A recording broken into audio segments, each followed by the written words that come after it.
Jogging కి వేళాయరా, ప్రకృతిలోకి పయనమవ్వరా? పూర్తి వివరాలకు చదవండి రేపటి సాక్షి హైదరాబాద్ ఎడిషన్. నాడు కేసీఆర్ ప్రభుత్వం యాదాద్రి అభివృద్ధికి నడుం బిగిస్తే నేడు రేవంత్ సర్కారు వేములవాడ రాజన్న క్షేత్రానికి ప్రాధాన్యత ఇస్తోందా? ఇవాళ వేములవాడకు వెళ్లనున్న సీఎం రేవంత్ వరాల జల్లు కురిపించబోతున్నారా? ముఖ్యమంత్రి పర్యటనతో వేములవాడలో జరగబోయే అభివృద్ధి పనులేంటి? ప్రముఖ శైవక్షేత్రం వేములవాడపై కాంగ్రెస్ ప్రభుత్వం ఫోకస్ చేసింది. వేములవాడ అభివృద్ధి కోసం ఇప్పటికే 127,65,00,000 రూపాయలను మంజూరు చేసింది రేవంత్ సర్కారు. వేములవాడ శ్రీ రాజరాజేశ్వర ఆలయ కాంప్లెక్స్ విస్తరణ, భక్తులకు అవసరమైన సదుపాయాలకు 76 కోట్లు కేటాయించింది. ఎప్పటి నుంచో పెండింగ్ ప్రాజెక్టుగా మూలన పడ్డ ఆలయం నుంచి మూలవాగు బ్రిడ్జి వరకు రోడ్డు వెడల్పు కార్యక్రమాన్ని తన భుజస్కంధాలపై వేసుకుంది రేవంత్ ప్రభుత్వం. ఇందుకోసం 47,85,00,000 రూపాయలను కేటాయించింది.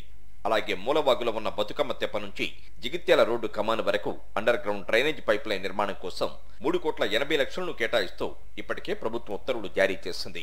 వీటితో పాటు మిడ్మానే నిర్వాసితులైన 4,696 కుటుంబాలకు ఇందిరమ్మ పథకం కింద ఇళ్ల నిర్మాణం కోసం 5 లక్షల చొప్పున ప్రకటించింది. ముఖ్యమంత్రి రేవంత్ రెడ్డి రాజన్న సిరిసిల్ల జిల్లాలో పర్యటనలో భాగంగా ఆ చెక్కుల పంపిణీ చేయనున్నారు. మరోవైపు నేతన్నల కోసం వేములవాడ కేంద్రంగా గ్యాను డిపో ఏర్పాటుకు ముఖ్యమంత్రి రేవంత్ శంకుస్థాపన చేయనున్నారు. అదేవిధంగా గల్ఫ్ దేశాలకు వలస వెళ్లి వివిధ కారణాలతో మృతి చెందిన వారి 17 కుటుంబాలకు 5 లక్షల చొప్పున ఎక్స్గ్రేషియా చెక్కుల పంపిణీ చేయనున్నారు రేవంత్. ఇందిరం ఇండ్ల కింద 5 లక్షల చొప్పున 234,80,00,000 కూడా విడుదల చేయండి. ఇది కదా ప్రజాప్రభుత్వం. ప్రజలు అడిగినటువంటి, ప్రజలు కోరుకున్నటువంటి పాలన ఇది కదా అని అడుగుతున్నారు.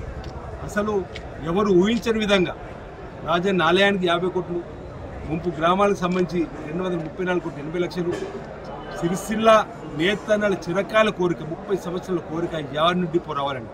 ఇప్పుడు 2 రాష్ట్రాలు దాటి తెచ్చుకుంటున్న నూలు యార్ను వేములవాడలోనే 50 కోట్లు వెచ్చించి యార్ను డిపోను కూడా ప్రారంభం చేసుకుంటున్నారు.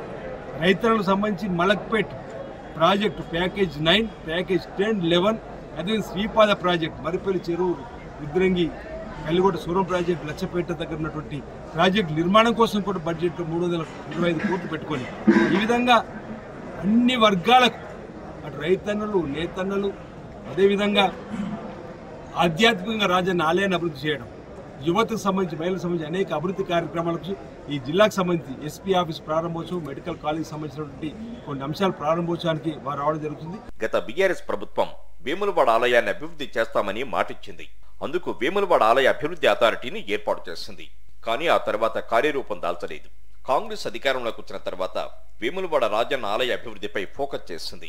ఇదిలా ఉంటే మాజీ ముఖ్యమంత్రి కేసీఆర్ కుమారుడు, బీఆర్ఎస్ వర్కింగ్ ప్రెసిడెంట్ కేటీఆర్ ప్రాతినిధ్యం వహిస్తున్న సిరిసిల్ల నియోజకవర్గం పక్కనే ఉండడంతో వేములవాడలో చేయబోయే అభివృద్ధి పనులు రాజకీయంగానూ తమకు కలిసి వచ్చే అవకాశం ఉందని కాంగ్రెస్ నేతలు అంటున్నారు. అయితే ప్రకటనలకే పరిమితం కాకుండా అభివృద్ధి పనులు చేస్తే అదే సంతోషం అంటున్నారు పట్టణ వాసులు.